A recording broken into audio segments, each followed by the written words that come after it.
Boa noite, vamos que vamos com mais um Pode Constelar, sejam todos muito bem-vindos. E hoje eu estou com um convidado aqui de honra, que também tem um podcast, que é o GuiaCast, mas ele faz muitas coisas, gente. Ele tá trazendo informações poderosas para você, então fica até o final para você pegar tudo que nós estamos trazendo aqui para você. Informações, transformação, superação, para você pai de adolescente, você que está em casa e se perdeu, ou você como pai, você fala assim, nossa, nada dá certo na minha vida, você precisa ouvir esse podcast até o final, tá? Tem muitos códigos aqui. E é com muita honra que eu recebo o Tuco. Obrigado, Tuco. É uma honra te receber aqui no Pode Constelar. Eu que agradeço. Fala, pessoal, tudo bem? Obrigado aqui ao Pode Constelar. A oportunidade de contar um pouquinho da minha história, de todo o trabalho que eu venho fazendo. Como você falou, Tuco, eu sou palestrante, mestre de cerimônias, ou seja, apresento eventos, escritor, tá aqui livros, né? Também tenho outras atuações associadas à área de comunicação, eu dou algumas aulas para performance de palco, alguns cursos para mestre de cerimônias, para você também aprender como se comunicar mais e melhor, transmitindo a sua mensagem, porque a boca fala, mas o corpo comunica. Uhum. Então é importante a gente entender que não é só falar. E dentro desse contexto, até já trazendo, não foi sempre assim, como a gente sempre diz nas palestras, né? Eu sou baiano, meu nome mesmo, pessoal, é Rodilson. Rodilson. É um nome diferente, muito esquecível, passa-se 5 minutos e não se lembra mais. Tuco. Aí eu comecei a usar Tuco por causa da grande família. Muita gente pergunta, é por causa da grande família? Verdade. Não é por causa da grande família. E aí pegou, eu comecei às vezes eu entrava nas palestras só com a música da grande família, o pessoal já associava. Você vê aquelas mexidas de cabeça, será que é ele mesmo? Será que não é? E é uma estratégia que eu tenho usado há mais de 20 anos, a Grande Família ficou 14 anos no ar. Verdade. Desde essa época, o pessoal me chama de Tuco. Eu casei como Tuco, minha esposa me conheceu como Tuco, que é Tuco até hoje, tem funcionado muito bem. E é bem simples e transmite a mensagem que eu gostaria de passar, prático e etc. E foi através disso que depois da pandemia a minha carreira mudou também, assim como muita gente. Sim. Né? Então a ideia é contar um pouquinho sobre essa história. Eu, baiano, como é que eu cheguei aqui em São Paulo e como é que a minha vida mudou nesse contexto. Tudo começou bem lá atrás, fez 30 anos esse ano. E eu tô curiosa, você tá com 30 anos? Não, fez 30 anos, quem dera. Você tá com quantos anos, gente? Você fez 30 anos. Fez 30 anos que eu cheguei em São Paulo. Ai, já hoje eu tenho 43 anos. 43, jovem. Não, mas os cabelos brancos não negam, né? Então, eu cheguei aqui em São Paulo... Também você faz tantas coisas, né? 1º de maio de 1994. É uma data especial porque dia da morte do Ayrton Senna. Né? Então fez 30 anos agora, exatamente esse ano, que teve algumas comemorações. Verdade. E eu falo que foi quando a gente perdeu um ídolo nacional, mas no meu caso foi quando minha vida começou, porque a gente vinha, eu sou o caçula de 4 irmãos, né? A gente tinha nossas privações na Bahia, não passamos fome, mas privações a gente tinha. A gente tinha um irmão com paralisia infantil, que nessa época era praticamente uma sentença de morte, né? Você não vivia muito tempo. E aí quando ela faleceu, minha mãe pegou os outros 3 filhos, veio para São Paulo, não avisou a meu pai, que vivia indo e voltando, trabalhando, ganhava o dinheirinho aqui e voltava, ganhava o dinheirinho e voltava. E nessa ida e vinda, a gente sempre ficava lá na dependência, até que chegou o momento que minha irmã faleceu. Minha mãe, eu acho que no desespero, né, de não querer que o mesmo acontecesse com os outros filhos, pegou os 3 filhos, veio naquele ônibus amarelo, Gontijo, lá das antigas, que a Bahia parece nessa época era muito mais longe, demorava mais para chegar aqui. E a gente chegou aqui 1º de maio de 94, dia da morte da Ayrton Senna, que foi quando, a gente fala que foi quando a minha vida também começou, nesse contexto de oportunidades, porque lá, né, a gente tinha nossas limitações, aqui não, aqui a gente tinha um mundo aberto para possibilidades, para conquistar sonhos, e não à toa, né, eu e meus irmãos conseguimos aí desenvolver nossas vidas, sendo bem-sucedidos naquilo que a gente escolheu. E tudo isso graças à grande heroína Dona Ana, que foi ela que fez isso pra gente, nos deu a oportunidade de estar aqui e que a gente pudesse nos tornarmos adultos ainda melhores. Que bênção, né? Teve uma educação boa. E você falou que veio da Bahia. Qual cidade da Bahia? Araci, Bahia. Fica perto de Feira de Santana. Eu atendo uma vez por ano lá na Bahia, mas é lá na cidade de Pindaí e Guanambi. Guanambi, já ouvi falar de Guanambi. Guanambi É que Guanambi já é mais próximo ali de Vitória da Conquista, isso mesmo. Porque minha esposa é dali, dessa região, então eu sei por causa disso. Nossa, ele é quente demais, né? Eu fui lá em janeiro, né? Fui de carro, inclusive, eu, minha esposa e os 2 filhos. Passear. Fui até Araci, perto de Feira de Santana, fiquei lá uma semana e pouco com a minha mãe, voltei pro Vitória da Conquista e vim para cá. Foi uma viagem assim de 1 mês que a gente ficou passeando ali, conhecendo a região, vendo a família que fazia tempo que eu não ia lá, muitos anos. E deixa eu te falar, como é da Bahia, né? Assim, cada cidade tem uma limitação, às vezes, de informação. Você, com tantas informações, com tanto conteúdo, quando você chega, assim, num ambiente, né, nessas cidades, como que você como que é a sua comunicação? Você vai levando a comunicação, o conhecimento, ou quando você chega lá, você fala assim, eu me perdi aqui agora? Eu, na verdade, eu não vejo tanto que essa limitação exista tanto quanto era antigamente. Por quê? Eu fui visitar meu tio no meio do mato. No meio do mato, literalmente, lá na roça. E qual que é o diferencial? Ele tinha Wi-Fi. Na roça, exatamente. Sim. Na roça. Né? Que não tinha estrada de terra, de barro, tudo. E ele tinha Wi-Fi na casa. Então, assim, existem limitações? Existem, ainda existem pessoas que às vezes passam por muita necessidade, dificuldade. Eu lembro, na época que a minha esposa fala que eles comiam palma. Sim. Aquela palma de espinho, né, etc. Então, a gente vê muita dificuldade, mas a gente vê que também os acessos, nessa visibilidade, todo esse contexto de internet, já está chegando em locais antes inimagináveis. Verdade. Por isso que eu fui na roça lá, meu tio, a primeira coisa, vocês querem a senha do Wi-Fi? Tipo assim, eles falam todo orgulhoso já, né? Então você vê, se antigamente esses locais não tinham energia elétrica, hoje já tem Wi-Fi, hoje ele já leva, até a gente brinca, ele leva a vida melhor que a nossa. Porque ele já é aposentado, os 2. Tem, sei lá, seus gados, suas cabras, seus porcos, galinha, ou seja, acorda cedo, tem fartura. Eu falo, vocês estão vivendo melhor que a gente naquela vida corrida de São Paulo. Sim. Mas, obviamente, tem muitos locais que a gente sabe que toda essa infraestrutura ainda é necessária, né? Mas, assim, a gente sempre te ajuda lá, sempre foi um polo em que, quando a gente estava na necessidade, alguém ali próximo ajudava e o contrário é a mesma coisa. Então, você vai meio que formando uma comunidade de ajuda mútua e isso super funciona. Nesse momento de necessidade. A gente passou por isso e hoje aqui, né, em São Paulo, eu ainda posso olhar para trás e ver que todos esses desafios mudou aquilo que... a pessoa que eu consegui ser hoje. Sim. Na sua adolescência como que foi? Foi difícil? Você morava lá ainda na sua adolescência? Eu vim para cá com 13 anos. Ah, tá. Então, 9 anos, eu tinha 3 empregos. 9 anos? 9 anos. Lá na Bahia? Na Bahia. Eu era engraxate. Eu vendia picolé geladinho no final de semana e eu era guarda-mirim na cidade, que era um programa da prefeitura para jovens. Sim. Que aí você ficava fardado, mesma farda, como se fosse um policial, só que era um guarda-mirim que você ia preservar locais públicos. Então, você estava no parque, a pessoa não podia entrar na grama, a gente estava ali de olho, não podia colocar o pé no banco para não sujar, não podia, ou seja, era a preservação de tudo que era público. E dentro desse contexto, por exemplo, quando eu era engraxate, eu até falo num livro que vai sair agora no final do mês, que é um livro de contos, e dentro desse contexto de contos eu falo sobre a minha história de quando eu era engraxate com meu irmão. Os irmãos cardeais. Por que cardeais? Porque a gente usava um boné vermelho e o pessoal chamava a gente de cardeal porque é aquele passarinho de cabeça vermelha que tem lá. Mas isso era até bom porque a gente se tornava conhecido. Então as pessoas, cadê aquele de cabeça, cadê o cardeal, cadê aquele de boné vermelho e tal? Então a gente conseguia até engraxar mais sapato. E eu conto essa história porque a dificuldade a gente sempre tinha, porque quando ia engraxar sapato você precisava de produtos, a gente não tinha dinheiro para comprar. A tinta, a pasta, o que a gente fazia? Colocava o braço no bueiro dos caminhões e saía aquele pó preto, aquela fuligem. Com essa fuligem a gente misturava com água, era a tinta que a gente ia engraxar sapato. Olha. Isso, você aprendeu com quem? Com os mais antigos. Com os mais gente. antigos. Cada um ia repassando essa necessidade, né, de criar algo quando a gente não tinha, mas que garantia a gente ter a tinta, engraxar sapato, conhecer pessoas, ouvir histórias, entender um pouco do que aquela pessoa que a gente estava engraxando passou, venha passar. Então, assim, desde cedo, esse contexto de comunicação, poder falar, interagir com as pessoas, nasceu desde jovem, quando a gente vem de lá, quando a gente tinha essa necessidade de falar com as pessoas, vendendo pecalinho geladinho picolé, a mesma coisa, no calor, etc. E guarda-mirim na cidade, preservando pelo ambiente, que dava uma estrutura de obediência, de você seguir alguns princípios voltados para essa parte de cumprimento da lei, do dever, etc. Então tudo foi o que moldou ali a minha estrutura quando criança.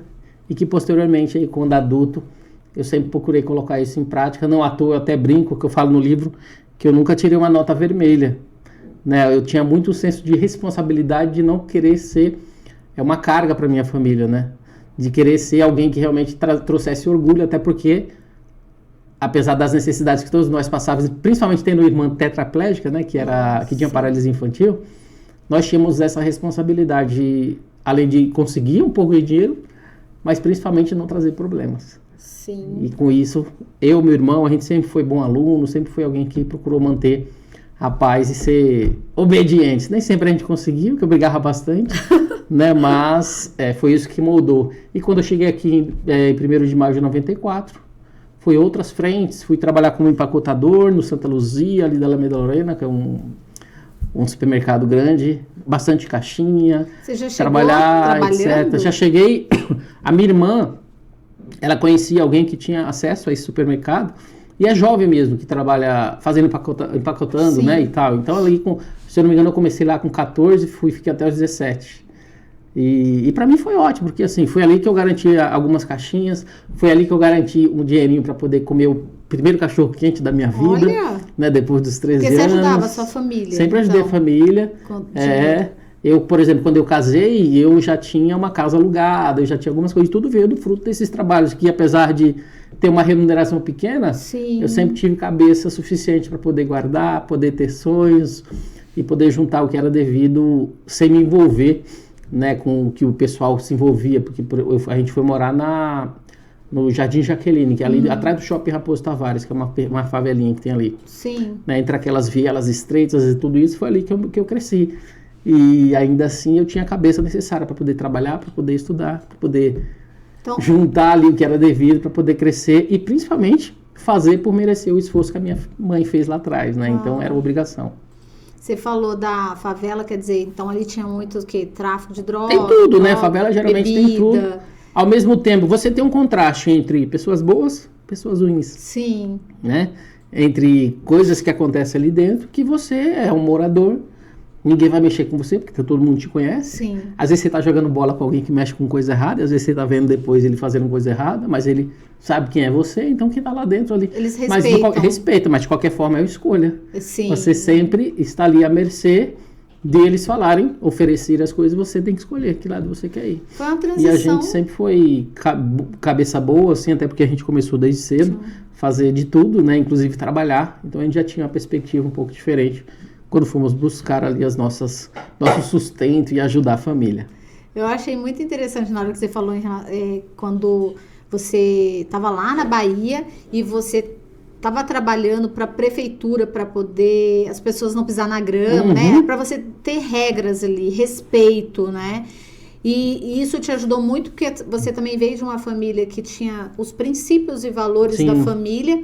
Isso construiu você, que quando você veio para cá com 13 anos, porque eu falo muito para os pais dessa idade, que está saindo dessa transição da fase da criança para a fase 11, 12, 13 anos, cada vez mais está diminuindo, né? Antigamente a adolescência era com 15, 16. Agora com 11 você já vê a transformação de comportamento dessa criança, né? Para a pré-adolescência.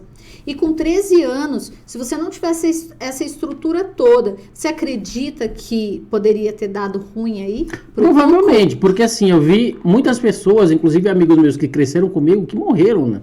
Sim. Então, a gente via, todos nós estávamos no mesmo ambiente, estudava na mesma escola, né? Ficava na rua até tarde jogando futebol, jogar peão, empinar pipa, todos estavam no mesmo ambiente, quer seja bom, quer seja ruim, mas existe uma escolha, né? Então, teve amigos meus que escolheram ir pro caminho errado, a gente não.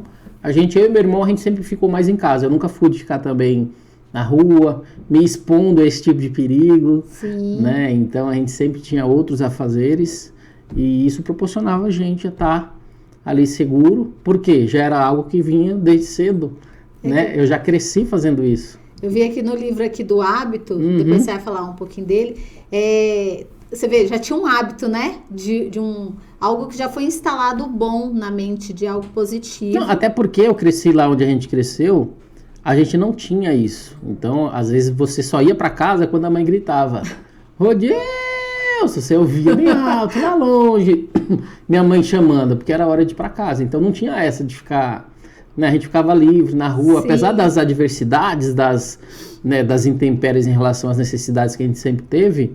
Eu me lembro muito bem quando meu pai mandou uma cesta básica pela primeira vez, que tinha esse açúcar refinado hoje. Não era assim. Eu estava acostumado com aquele açúcar em grãos, eu esqueci o nome. Cristal. Cristal, nossa, eu lembro a primeira vez que eu provei aquele açúcar diferente, todo feliz. Ou seja, a gente se contentava com coisas simples. Né? Cuscuz, que a gente come até hoje. Cresci comendo cuscuz. Então, assim, essas coisas simples e as responsabilidades desde cedo também. Porque eu falei, guarda-mirim eu comecei com 9, mas você entra no guarda-mirim com 8, passa um tempo de treinamento, indo para lá às 6 horas da manhã, treinamento, tem todo um trabalho. Você serve, quando tem, por exemplo, eventos na cidade, a gente tinha que trabalhar. Me arrepiou aqui então, assim, tem todas umas obrigações que vai colocando na sua cabeça de responsabilidade. Isso me ajudou muito. E depois você vai crescendo e essa responsabilidade fica. Né? Por isso que eu falo, eu até brinco. Eu até falo, pessoal, eu não sou o pai do Cris, né? Mas eu tinha 3 empregos. Eu tinha 3 empregos. Isso foi imposto? Não. A gente via necessidade. Né? Minha mãe, ela sempre foi o nosso porto seguro. Tudo que ela falava, aquele sorrisão que ela dava, para nós já era o suficiente. Então, meu pai, ele era ausente, não porque ele queria, mas por necessidade, que ele vinha para São Paulo trabalhar e ganhar dinheiro para poder voltar. Então, ela lia a gente, minha mãe, e minha mãe sempre tinha a dedicação de 4 filhos. Cuidar dos uma filhos, né? Com paralisia infantil. Sim. Que dependia dela para tudo. E naquela época era o quê? Não era fralda igual a gente tem hoje, era fralda de pano. Tanto que eu e meus irmãos nascemos de parteira. Eu não nasci em hospital. Eu posso falar isso claramente. Eu não nasci em hospital. Então, assim, todas essas adversidades, quer sejam boas ou ruins também, moldou aquilo que eu consegui, né, me formar, tanto que eu cheguei aqui já com uma cabeça boa. E aí, mesmo estando nesses ambientes um pouco hostis e propensos a ir por um caminho que poderia ser ruim, a gente soube escolher muito bem. Né? E aí, o resultado disso, posteriormente, saiu que eu fiz faculdade, fiz pós-graduação, fiz MBA, depois eu estudei inglês, espanhol, tive a oportunidade de escrever livro, palestrar, estar em palcos, etc. Mas isso veio de mão beijada? Não, eu tive que, suar bastante, me preparar, né? E aí esses caminhos foram se abrindo. Você falou, você contando a história, eu fico imaginando, tá? Porque eu amo história, eu sou terapeuta, né? Então, você tá falando, eu fico já imaginando tudo que você passou e o que você traz, né, dessa história do passado que tá transformando a sua vida, né? Porque a vida é uma evolução, o tempo todo você tá crescendo, em crescimento. Teve alguma fase, assim, da sua vida que você pensou em desistir? De falar assim, não aguento mais, eu trabalho muito e parece que as coisas, até mesmo de vir pra cá, de ver as pessoas terem as coisas, né? Parece que foi fácil, porque você veio de uma dificuldade. Você chegar aqui e você falar, poxa, eu trabalho tanto, eu sei do meu potencial e eu não tô conseguindo, às vezes, conquistar algo que vocês queriam, naquela mentalidade. Não, a gente veio aqui, na verdade, com a pretensão de ter uma vida melhor. Então, em nenhum momento passou pela cabeça que seria fácil ou que seria pior do que a gente vivia. Né? Até porque meu pai ele fala muito que na época ele vinha, ficava aqui 6 meses e voltava. Por quê? Porque ele chegava no aeroporto, nessa época já tinha placa oferecendo emprego. Então ele chegava no aeroporto, na rodoviária, já tinha placa lá oferecendo emprego. Então era muito fácil naquela época. Por isso que não à toa aquela leva de nordestinos, muito antigamente, veio tudo para cá. Porque era muito fácil arrumar emprego aqui.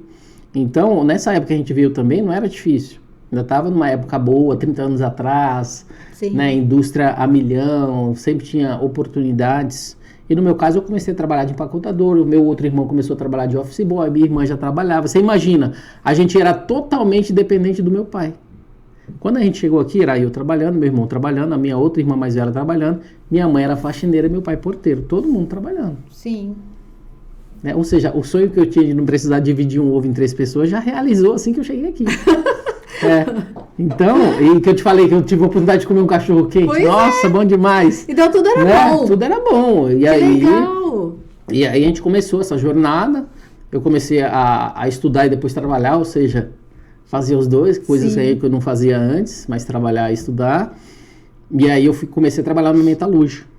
Nessa metalúrgica entrou uma pessoa que chama Alessandro Souza. Tá até no livro. Esse livro aqui. Eu contando um pouco dessa história. Que foi alguém que viu potencial. Falou, pô, Tuco, meu pai, quando eu cheguei aqui, meu pai, faz Excel, estuda Excel. 30 anos atrás. Olha isso. SOS Computadores. Eu não sei se alguém lembra aí, SOS Computadores. Dessa época. Não. Fiz Excel e eu entrei numa empresa, uma metalúrgica, eu comecei a mexer com gráfico, comecei a fazer indicadores, comecei a fazer várias coisas.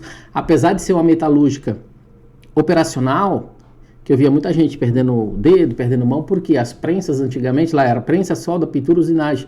Não tinha esses sensores que a gente tem hoje. De a porta do elevador e fechar, você...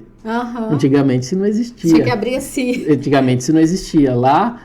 eu via muita gente, muito acidente, só que eu fiquei pouco tempo na operação exatamente por causa dessa habilidade do Excel. Eu até brinco, obrigado Deus do Excel, porque foi ele que colocou nesse caminho. Aí entrou um novo supervisor, viu o potencial. Tuco, faz faculdade, você é um cara que tem potencial assim, assado. Eu sempre falava, pô, faculdade é uma palavra que nunca foi falada na minha casa. Uau. Então não era um sonho fazer faculdade, não. Como eu te falei, eu estava contente em ter o que comer, em ter as coisas básicas da vida, né? Trabalhar, ter dinheiro. Mas aí ele foi o cara que ficou incentivando, falando. Que legal. Aí a empresa dava 50% de desconto, eu pagava 50%. Aí eu comecei a fazer a faculdade de logística, que foi a profissão que eu fiquei mais de 15 anos trabalhando com logística, supply chain. O meu podcast iniciou como logística, né? Por isso que é Guia Cash. E por que guia? Porque assim como eu tive esse rapaz que foi meu guia, eu falei, eu preciso abrir algo que também mostre que eu posso ser um guia para outras pessoas. Aí eu comecei meu site Guia Corporativo em 2016, e a evolução do site foi o podcast, Guia Cash, e aí as coisas foram acontecendo, mas ele me incentivou a fazer faculdade, fiz faculdade, né? Depois teve a oportunidade, eu fiz um MBA, fiz pós, aí foram aparecendo outras coisas, mas quem inculcou em mim essa ideia de que eu seria capaz de ir muito além, foi ele inicialmente. Sempre tem alguém, né? Sempre alguém que vê o potencial e fala assim, faz isso, faz aquilo. Quando você está atento, quando a pessoa tem uma relevância, né? O jovem, ele acaba... Ou, né, o adulto fala assim, nossa, eu vou fazer, porque ele está falando tanto, ele tem referência, né, para falar. Eu admiro essa pessoa, porque e nessa você se descobre. E aí eu comecei a fazer faculdade, ele que me incentivou, e várias outras coisas foram acontecendo. Aí eu trabalhei durante 15 anos com logística, supply chain. Pandemia, todo mundo foi para o online. Sim. Eu já era muito ativo, live, webinar, porque eu já tinha um podcast. O podcast ele começou como monólogo. Era eu falando de um assunto. Pessoal, vamos falar agora, sabe de quê? Controle de estoque. Olha que assunto maravilhoso. Tipo assim, era algo que só quem era do meio entendia. Era monólogo, não tinha essa de você entrevistar alguém no início. Você ia lá e fazia. Ia lá, fazia. Seu podcast, eu gravava, eu editava, eu colocava nas plataformas de streaming. Tudo você. Tudo eu. E tudo começou quando? Trabalhar várias empresas. Eu já era consumidor de podcast. Aí um dia no carro, eu pensei, por que eu não faço um podcast? Aí eu fui descobrir. Aí a primeira coisa que eu fiz, peguei o cartão de crédito, passei na Amazon. A Amazon antigamente demorava um mês para entregar as coisas aqui no Brasil. Aí eu falei, eu tenho um mês para aprender. Enquanto os equipamentos não chegavam. Caramba. Aí chegou os equipamentos, eu já estava preparado, já sabia como gravar. Comecei a gravar. Os primeiros episódios, se você tá aí até hoje no ar, dá uma vergonha danada, né? De você era eu explicando sobre determinado assunto. Pessoal, hoje eu vou ensinar para vocês como calcular um frete. Olha, tipo assim, assuntos que faz parte do cotidiano de quem é dessa área de logística, mas, e também não era com essa desenvoltura, né? Era aquela timidez, falar um pouco mais devagarinho, né? Você tinha tudo, depois você vai aprendendo, se desenvolvendo. Graças a Deus. Mas assim, as coisas foram, até que chegou um dia que eu fui num evento, aí eu levei um microfoninho de lapela que era com fio antigamente, não tem esse sem fio igual hoje, né? Era com fio, que eu colocava no celular, entrevistar a pessoa, entrevistei 13 pessoas, e a partir dali eu falei, agora eu consigo entrevistar. Que legal. Aí eu comecei a entrevistar. Mas as entrevistas também eram online. Né? Não é essa que a gente faz presencialmente, isso aí chegou depois. Entendi. Então assim, eu passei por todas as evoluções de podcast, de entrevistar pessoas, ter acesso a pessoas que de outra forma eu não teria. Eu até falo na minha mentoria, que eu faço mentoria para a minha palestra, até falei, minha palestra se chama Os 10 Mandamentos das Amizades Corporativas. Mas o que é isso, Tuco? É o networking. Sim. Só que a palavra network está um pouco banalizada, eu falei, preciso de uma palavra nova. E amizade corporativa faz todo sentido, que gera proximidade e tem a ver com o quê? Sucesso profissional.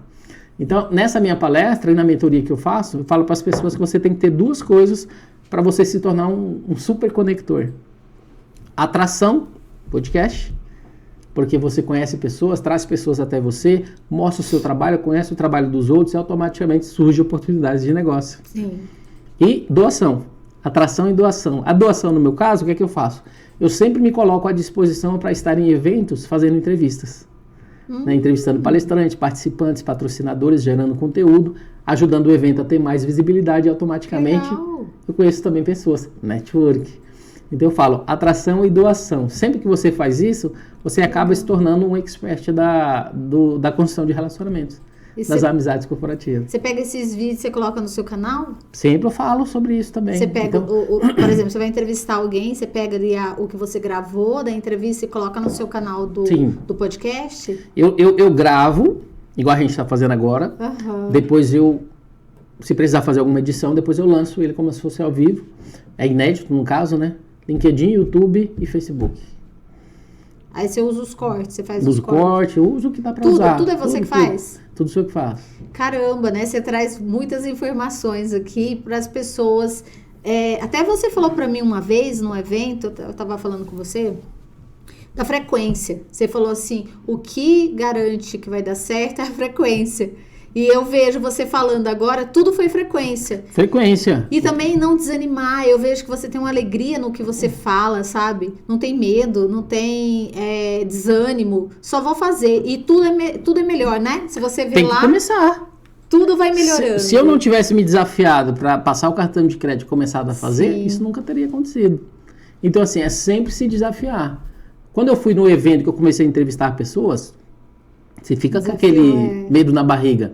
E quando eu fui nesse evento, não era só isso. Eu que tive que abordar as pessoas e falar, eu estou com uma parceria aqui com o evento, estou entrevistando os palestrantes e gostaria de pegar um depoimento sobre tua palestra. Se você já é alguém também, não, vou falar com aquela pessoa, já fica ali colocando empecilhos na sua cabeça para as coisas não acontecer, não acontece. Então, assim, o podcast, ele demorou mesmo. Eu comecei a ter acesso a pessoas que eu só via que era referência para mim na indústria de logística. E depois eu estava comendo pizza com essas pessoas. Então, assim, a atração que eu te falei que é o podcast, super funciona. Você ter acesso, você estar em locais que de outra forma você não estaria. Sim. Estar em ambiência, mudar sua frequência, sua ambiência e oportunidades de negócio vão surgindo. Eu, até vai encerrar agora esse mês agora, no final do mês, um contrato que eu fiquei com mais de um ano com uma empresa que foi de um CEO que eu entrevistei. Olha. Apareceu uma oportunidade de consultoria, etc., através de um podcast. Então, assim, super funciona, demora muitas vezes se você não é conhecido para dar resultado, é óbvio, mas você precisa ter consistência, entregar o conteúdo sempre ali, porque por mais que demore, quanto mais você faz, melhor você fica. E automaticamente, porque o podcast de fulano teve sucesso e esse não? Na maioria das vezes é porque esse outro que não teve é porque ele parou. Sim. Aquele que continuou, ele sempre vai construindo ali o seu caminho e aqueles que param vão ficando para trás. Você tem ideia, você falando aí, eu lembrei dos meus parceiros hoje. Depois do podcast, hoje, gente, eu tenho uma parceira, já vou fazer aqui uma propaganda da Marie, ó, dessas roupas que eu estou usando. A Marie é uma loja online. Então, hoje ela me veste através do podcast. Ó, minha cabeleireira Dulcelena, ela cuida do meu cabelo também através do podcast. Aí eu também tenho hoje uma dentista que faz harmonização, que está cuidando de mim, que é a doutora Andressa Calarga. Um beijo para todas vocês. Através do podcast. Então, o que você está falando aqui, hoje eu vejo que depois... E faz um ano, né, que eu tô com o podcast. Hoje eu tenho essas parceiras. Dentro do podcast, eu tenho um grupo de pessoas que a gente faz o Pode Transformar. No Pode Transformar, eu tô só linkando com o que você falou, que como que vai crescendo, né? E o Pode Constelar, Pode Constelar me trouxe esse Pode Transformar. A gente pega uma pessoa, levo nessas minhas parceiras e lá eles fazem a transformação. A Marie dá um look, a cabeleireira faz o cabelo, aí tem maquiagem, né? Tem esses parceiros. Agora eu tô com a doutora Calarga, que ela tá fazendo os dentes de uma pessoa, da Janaína, que ela chorava e falava assim, o meu sonho é cuidar dos meus dentes. E quem que tá podendo... mudar a vida dessa pessoa? Quem? Sim. Pode constelar que nasceu assim, junto. E eu falo para as pessoas, às vezes as pessoas acham que ela não tem o que é preciso para poder fazer esse tipo de transformação. Né? Quando eu falo de doação, porque assim, o podcast é atração. Quando eu falo de doação, no meu caso é o quê? Que eu vou lá entrevistar, porque é algo que eu sei fazer, edito, posto nas redes sociais. Mas tem gente que trabalha com fotografia. O que mais você quer num evento? Fotógrafo. Sim. Poderia fazer o mesmo. Tem gente que trabalha com, como você falou, maquiagem, barbeiro. Eu já fui em evento que o cara tava lá fazendo a barba dos palestrantes. Sim, vários Então, eventos. assim, você identificar alguma coisa que você consegue fazer para se colocar em ambientes que você não teria. Eu, recentemente, fui num evento, por exemplo, do Poder da Família, Alphaville aqui. Eu tive acesso, eu fiquei no camarim VIP. Lá eu tive a oportunidade de entrevistar o pastor Cláudio Duarte, Cacá Diniz, Carlos Wizard, entre outras pessoas. Então, vários eventos eu vou, nesse processo de doação, me oferecendo para fazer um trabalho grátis só pelo network. Uau. E a maioria das pessoas fala o quê? Bem. Ah, mas como que você entra em contato com essas pessoas? Mais simples do mundo. Instagram. Ah, você vai lá no Instagram...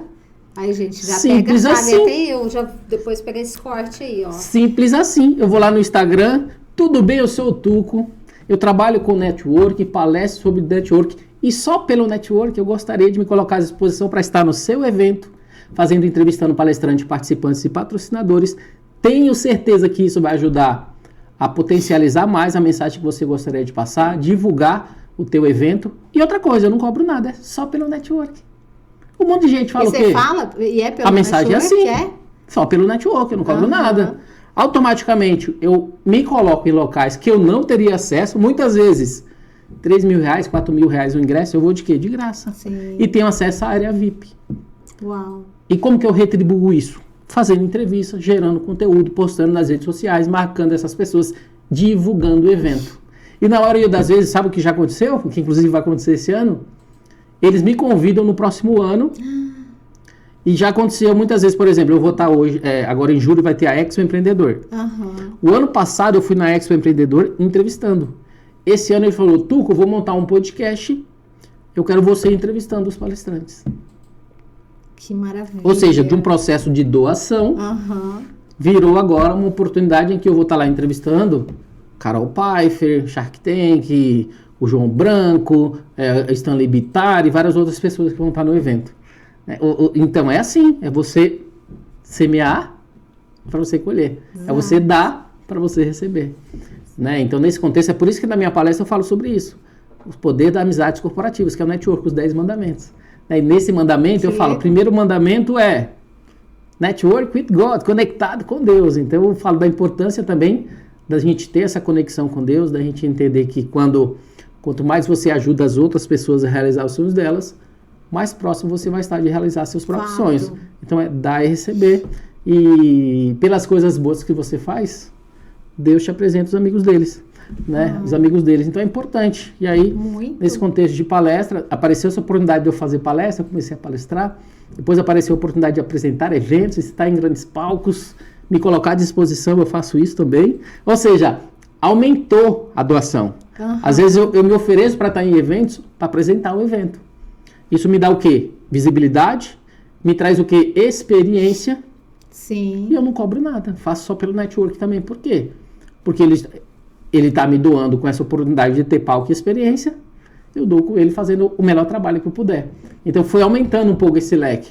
Aí foi aparecendo a oportunidade de eu apresentar podcasts de outras empresas, não só o meu que já tem quase 7 anos. Eu comecei a apresentar eventos em outras, apresentar podcast para empresas, inclusive em eventos. Ai, que legal. Eu fiz recentemente um podcast para um evento Solar Z Summit lá em Fortaleza. A gente gravou 23 episódios em 3 dias. Né? Ou seja, às vezes a pessoa quer montar um podcast e não tem alguém para poder apresentar. Sim. Ou tem alguém que às vezes é um pouco tímido, eu entro fazendo o host, a pessoa entra como co-host. Então você faz as introduções, depois passa para ele.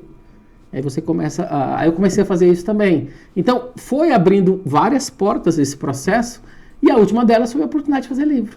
Eu estava no evento da KLA, a empresa que faz treinamentos, levanta uma senhorinha, essa senhorinha aqui, ó, Mirinha Vasconcelos. Ela levanta e começa a falar, eu estou no meu 7º livro, estou fazendo isso, estou fazendo aquilo. Só que no final ela falou, estou no meu 7º livro esse ano. Foi aí que doeu, quando ela falou esse ano. Aí apareceu aquela crise existencial. Né? Nossa, essa senhorinha, 74 anos, 7 livros, eu não tenho nenhum livro, o que eu estou fazendo na minha vida? Né? Entendi. Aí nesse desconforto, eu falei, preciso praticar o network. Eu chamei ela para almoçar. Então a gente foi almoçar. À noite ela estava hospedada no mesmo local do evento. Tuco, fica aí, vamos comer uma pizza. Comi uma pizza. Ela falou, Tuco, então, além de ser coautor em 7 livros, eu estou produzindo, estou coordenando, por isso que está aqui, ó, o livro Inteligência Competitiva, Mirinha Vasconcelos. Você não quer participar? Aí eu falei, ó, tá aí a oportunidade. Aí na mesma semana eu mandei o capítulo para ela, e o livro também começou a abrir muitas portas. Aí eu descobri que esse livro tem um dos coautores, é o presidente atual da Caixa Econômica Federal.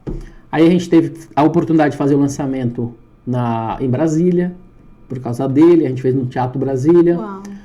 Eu fui indicado para a ABLA, Academia Hispano-Brasileira de Ciências, Letras e Artes, como um acadêmico imortal de literatura. Eita! Então assim, e eu não tinha nenhum livro, tá? Zero. Aí começou a surgir Aí esse livro foi lançado também em Barcelona, Madrid e Lisboa. Em Madrid foi lançado na Feira de São Jordi, que é uma feira literária maior do mundo, em que lá por cultura, no Dia dos Namorados, a mulher dá um livro para o namorado e o namorado dá uma flor. Olha. Então é uma feira gigante que só tem bancas de livros e bancas de flores. Então assim, o livro ele também começou a abrir oportunidades que eu nem imaginava que eu poderia ter. Aí depois surgiu um outro, Hábitos do Caminho da Maestria, que eu falei do hábito do quê? Do networking. Sim. O networking também é um hábito. E aí, sucessivamente, foi aparecendo. Aí a editora me chamou para coordenar. Meu Deus, gente. 4 livros. Tem que sair de casa, gente. Você tem que fazer alguma coisa. Olha esse ó. Aí eu estou coordenando agora um livro que chama Do Caos à Cura, Desvendando os Desafios Invisíveis da Saúde Mental Silenciosa. Que é voltado para a saúde mental. A gente tem caso de burnout, caso clínico, por exemplo, uma psiquiatra trazendo um ponto de vista clínico. A gente tem caso de uma moça, uma coautora que foi estuprada na infância, então ela conta essa história. Tem vários casos, né, que eu tenho certeza que vai poder ajudar quem estiver passando por qualquer assunto associado à saúde mental. O livro ele vai trazer o que eles fizeram durante o caos e como eles chegaram até a cura. Aí eu fui fazer um outro livro de logística. Agora eu estou fazendo um livro que chama Networking. Desculpa a palavra, tá, gente? Networking foda. Né? Um outro livro. Tem um outro que chama Palco Impacto, que é voltado para essa parte também, da gente estar no palco, comunicação, etc. Então, pelas minhas contas, até o final do ano eu vou estar com 10 livros. Caramba! E em novembro do ano passado eu estava com 0. Agora eu te falo, é difícil fazer um livro? Para quem quer fazer, tem muitas pessoas que falam para mim, Mira, eu quero fazer meu livro. É difícil? Hoje eu estou trabalhando para a editora. Sim, já quero fazer meu livro. A editora me chamou para trabalhar com eles, né, representando eles. E como que funciona? O legal do livro de coautoria, esse é coautorias também, tá? Sim. O que é coautoria, Tuco? Você tem lá 30 coautores, cada um escrevendo sobre um assunto. Hábitos do Caminho da Maestria. Qual foi o meu assunto? Network. Só que outras pessoas falaram de outros hábitos. Então, você tem 30 coautores, 15 mil caracteres, cada um escreve um capítulo, 5 a 6 páginas. É bem mais tranquilo, mas ao mesmo tempo você adquire experiência de capa, você adquire experiência do que é edição, do que é diagramação, do que é lançamentos, etc, etc. Você já fica imerso nesse ambiente de literatura. Quando você for lançar o seu solo, 180 páginas, 200 páginas, você está muito mais familiarizado, você não vai começar do zero. Sim. Então, o livro de coautoria, às vezes no final de semana, os 2 eu escrevi, acho que no final de semana. Uau! É 6 páginas só. Sim. 6 páginas, às vezes você pega um sábado para escrever, um domingo para corrigir, tá pronto. Manda para editora. Manda para editora ou para o coordenador. Ele edita lá também? O coordenador ele dá uma olhada, se precisar fazer alguma coisa. Pô, ó, o seu capítulo tá muito pequeno. Ó, coloca subtítulos pra gente dividir um pouco a história, não ficar aquela história direta. Então você começa a trazer algumas orientações, ele vai ajustando, no final tá pronto. Você 30 coautores.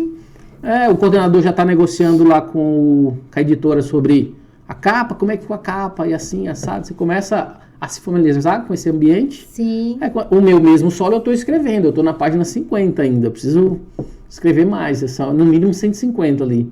Então meu solo eu também estou escrevendo, mas enquanto eu não faço o meu solo, eu estou participando nesses de coautoria que também te dá visibilidade, autoridade. Se você está num palco falando do hábito do network, eu já lá no final eu já desço e falo, ó pessoal, além quem quiser conhecer um pouco mais do trabalho que eu fiz de network, tá aqui um capítulo do livro onde eu explico isso um pouco mais. Ou seja, te dá muito mais autoridade e você ainda ganha alguma remuneração no sentido de que muitas vezes o que acontece?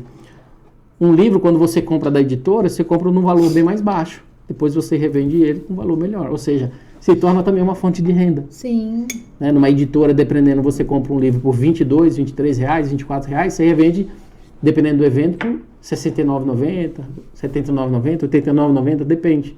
É mais um meio de renda também que você consegue conseguir. Então, assim, são várias frentes que vai aparecendo, porque você está sempre atento a essas oportunidades, está conhecendo sempre pessoas novas, oportunidades vêm até você, né? E você consegue ali identificar aquela que faz mais sentido e que você vai apostar ali um pouco do seu tempo.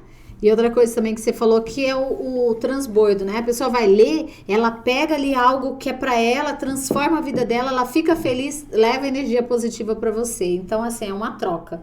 Isso, quando eu comecei os meus atendimentos, eu comecei também servindo num projeto que tem lá em Ribeirão Preto, chama Ser Consciente. Ele tem até hoje esse projeto lá.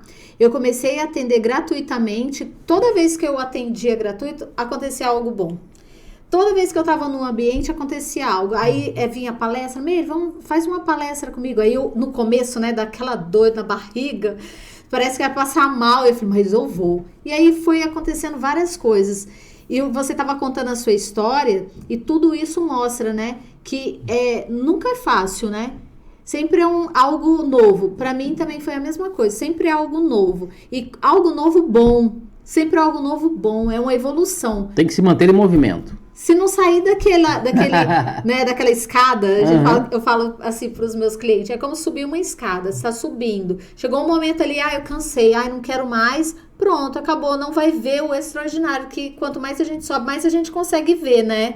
Se a gente estiver baixo, tem gente que tá aqui, né, na escada, que tá vendo só os carros em cima dos carros. Sim, não, e sem falar o seguinte, eu falo hoje, pô, Tuco, eu vejo você tá lá, palestrando, tá num palco. A primeira vez que eu apresentei um evento, foi aqui em Alphaville, Vida Abundante do Carlos Wizard. 800 pessoas. Uau. Foi fácil pra mim? Não. Tá num palco com um monte de gente olhando pra mim. Como você sentiu? Né? Então, assim, você sente também aquela ansiedade e tal. Mas eu me preparei bastante. Eu já estava me preparando para isso. Né? Então, eu já sabia a introdução que eu ia fazer, como eu ia finalizar, como que eu ia apresentar cada palestrante. Até a introdução que eu ia fazer entre uma palestra e outra, dependendo da palestra, né? Você falar sobre esse assunto, falar o nome da pessoa, dar recados, fazer dinâmica, colocar o público, às vezes, em momentos em que ele precisa estar mais animado. Então, assim, tudo é uma preparação. Sim. Então, você se preparar também para aquilo que você vai fazer é importante. Né? Não é simplesmente, vou lá, vou fazer e pronto. Não, existe a necessidade de você se preparar também. Quando eu fui escrever o livro, eu achei que eu não tinha assunto. Na verdade, é o contrário. Você começa a escrever, quando você vai ver, já passou a página. Você tem que reduzir, que é o mais difícil ainda. Então, todo mundo consegue essa oportunidade. Né? E quando eu conheci a editora Lisboa, ela só foi me dando oportunidades. Eu fui aproveitando, me preparando. E aí, por isso que eu posso falar hoje. Final do ano eu vou estar com 10 livros no mínimo. Coisa que eu tinha zero. Tá gravado, hein? Tá gravado aqui. Coisa que eu tinha zero em novembro. Então, assim, qual é o próximo passo? Ainda não sei. Quem sabe, eu não palestrei fora ainda. Palestrante internacional é algo que eu quero fazer também. E vai fazer, né? Então, porque você tá nesse caminho. Exato. Então, a gente sempre vai colocando desafios, oportunidades. Quando eu apresentei podcast, eu apresentei podcast já em espanhol e já podcast em inglês. Caramba. Tive medo? Dá aquele nervosinho, mas você vai você virando, não tem vergonha. Aquele negócio você vai entregando. Inglês, espanhol e português, né? Que é o nosso. 3. Olha. Quem saiu lá da cidadezinha da Bahia, de Araci, né? Então eu sempre fui também me aprimorando para que eu pudesse estar preparado. Sempre estudo bastante. Nunca fui de ler muito livro só. Eu sempre fui uma pessoa muito visual, de gostar muito de vídeo. Então eu me vi durante muitos anos, principalmente quando eu estava estudando inglês, eu assistia muito YouTube. Gramática, aí, ó. Verbo to be, assim, assado, ia estudando muito. Tempos verbais, passado, presente, futuro, ia estudando muito vídeo. Só que depois você começa a escrever, você percebe a necessidade de você também melhorar seu vocabulário, a maneira que você fala. Aí você vai pro palco, você começa também a identificar a oportunidade de você melhorar aquilo que você fala, de você falar um pouco mais, trazer termos filosóficos, né? Temas que te diferenciam de outros palestrantes, etc, etc. Então, é aquele seu almejar por fazer sempre o melhor, ou ser o melhor também, é importante. Você se cobra muito? Eu sempre tento dar o meu melhor em tudo que eu faço. Né? Eu, por exemplo, se eu estou no carro, eu estou usando muito o carro vou palestrar em Goiás, às vezes, eu vou de carro. A 12 horas de estrada. Sim. Eu tenho um evento em Londrina, eu vou de carro. Olha. Tem evento em algum lugar assim, eu vou de carro. Eu aproveito o carro, o que eu faço? Eu coloco o que eu tenho que estudar em Word, coloco aqui no meu celular, leio em voz alta. Aí fica lendo, saindo a voz no carro. Não eu lendo, né? O celular ele tem uma função lá, ele lê em voz alta. Sim. Então ele fica... Você fica ouvindo? Ouvindo. Eu fico ouvindo, fico memorizando o tempo todo. Você vai estudando. Vou estudando o que eu vou falar. Então, você se né? Então, se eu chego lá no palco, eu vou falar, pessoal, vou falar sobre determinado assunto. Sobre network, por exemplo, que é a minha palestra. Se você não está sendo generoso por caráter, por virtude, seja por inteligência, as coisas boas voltam. Como que eu memorizo isso? Para que eu não esqueça, fica na memória. Esses estudos. Né? De você estar ouvindo, lendo, relendo, para quando você estiver num palco, isso seja automático. Você fala também para internalizar? Internalizar, você precisa, tudo. Então, assim, tudo exige uma preparação. Eu começo a fazer uma mentoria para ensinar as pessoas a fazer relacionamentos profissionais, network. Eu vou me preparando. Eu preparei uma agora para ensinar as pessoas a ser mestre de cerimônias. Tá no palco, performance de palco. Né? Então, assim, a todo momento também que você vai preparando aulas, você vai se auto-aprimorando. Eu quero aprender. Já quero fazer umas aulas com você. Toda vez que eu vou pro palco, me dá um nervosismo. E já chegou de chegar lá, me preparar, estudar, chegar lá e falar assim, o que eu vim fazer aqui? E sair, dá um branco, sabe? Aí eu começo a lembrar do conteúdo que eu mais gosto de ensinar, e depois eu vou lembrando. É comum? É normal isso aí? Todo mundo tem. O nervosismo é normal.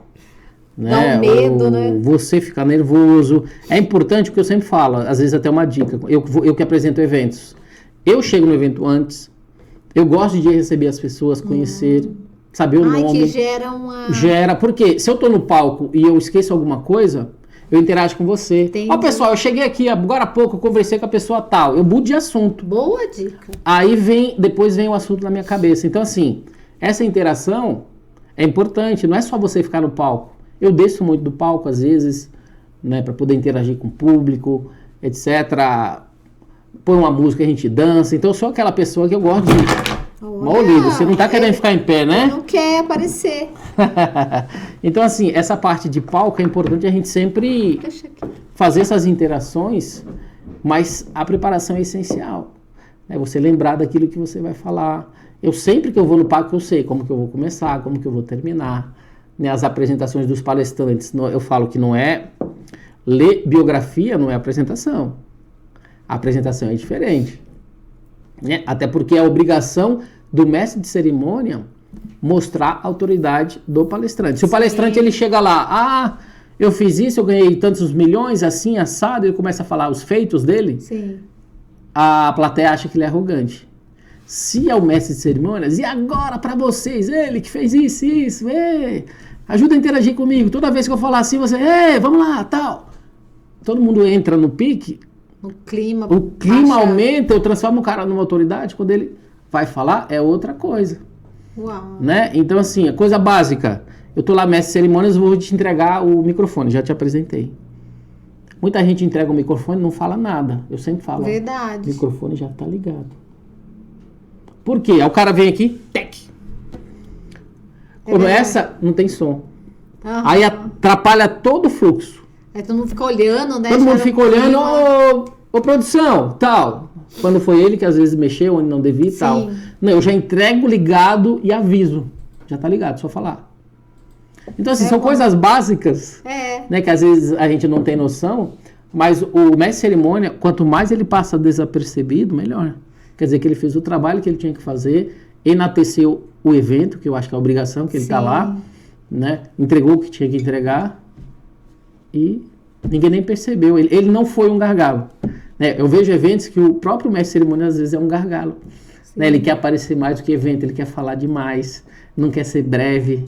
E assim sucessivamente. Então tem todo um trabalho que a gente precisa mostrar para as pessoas que estão no palco, não é simplesmente subir e falar. Tem toda uma preparação. Amei o seu trabalho, a sua história, o que você está fazendo hoje. Quero muito, sabe? Nós vamos ter mais conexões. Eu tenho o seu contato lá no WhatsApp. Quero te agradecer pela sua história. Você vê, o tempo passa, eu tô aqui em flow com você. Eu tô assim, fixada no que você tá falando, porque quando você tá contando história, você que já é um escritor, você deixa a pessoa presa, e eu fiquei presa mesmo aqui em você, na sua história. Tudo que você tá fazendo, a transformação, ajudando muitas pessoas. Quero te agradecer por você ter aceito esse convite de estar aqui no Pode Constelar. Deixa as suas redes sociais pro pessoal que está em casa, quem quer fazer evento, gente, já tem aqui, ó. Exatamente. Tuco. Pessoal, minhas redes sociais é Tuco com 2C _ oficial, ou seja, até minha rede social é Tuco, tá? Então, Tuco com 2C _ oficial. Meu podcast é GuiaCast, só que é com K, não é com C. KAST, GuiaCast aí em todas as mídias. É só entrar lá que tem meus contatos. LinkedIn, a mesma coisa, é Tuco com 2C. Tudo que você pesquisar aí na internet é só pôr Tuco com 2C que você vai me achar. Obrigado, viu? Obrigado por estar aqui. Eu vou te deixar o Lucas, passa aqui o mimo que eu vou entregar. Tem mimo? Tem um mimo. Eu gosto de deixar uma lembrança também aqui para os meus convidados, com muito carinho. Tuco, obrigado, viu, por você estar aqui. Eu que agradeço. Deus abençoe você, a sua história. E esse aqui, obrigado, Lucas.Esse aqui é o mimo do Pode Constelar para você, ó. Quando você for tomar seu café... Tem chocolate aqui, tem chocolate. Quando você for tomar seu café, você lembra sua água, seu chazinho, você lembra do Pode Constelar desse momento. Aí, pessoal, resultado aqui da visita no Pode Constelar. Né, super trabalho. Eu que agradeço também a oportunidade de estar aqui, contar um pouquinho dessa história e deixo sempre um incentivo aí para cada um de vocês. Eu consegui, vindo da Bahia, né, passei por diversidades, consegui, eu acho que chegar muito mais daquilo do que eu almejava. Claro que, obviamente, você sempre vai, conforme você atinge um sonho, você vai criando outro, né? É importante. Há um problema. Mas assim, eu falo que hoje... eu tenho a oportunidade de deixar a mamãe orgulhosa. Isso é muito bom. A dona Ana que fez tudo aquilo lá atrás por mim, hoje ela fala que tem muito orgulho. Para mim, isso já é uma satisfação. Com certeza ela tem do filho que ela criou, com todos os seus princípios e valores que você traz e hoje está transbordando aí na vida de muitas pessoas. Deus abençoe você. Eu que agradeço. A sua história. Obrigado por estar aqui no Pode, tá? Você faz parte agora do Pode Constelar. E o que você precisar, se eu puder... agregar em alguma coisa, pode contar comigo, tá bom? Obrigado. Vamos brindar esse momento. Eu gosto de brindar. Um brinde esse momento com você. Gente, muito obrigado por você estar aqui no Pode Constelar, ouvindo a história do Tuco. Pegou várias informações, porque eu peguei várias informações que você deixou aqui. Um grande beijo para você e toda a sua família. Fica com Deus.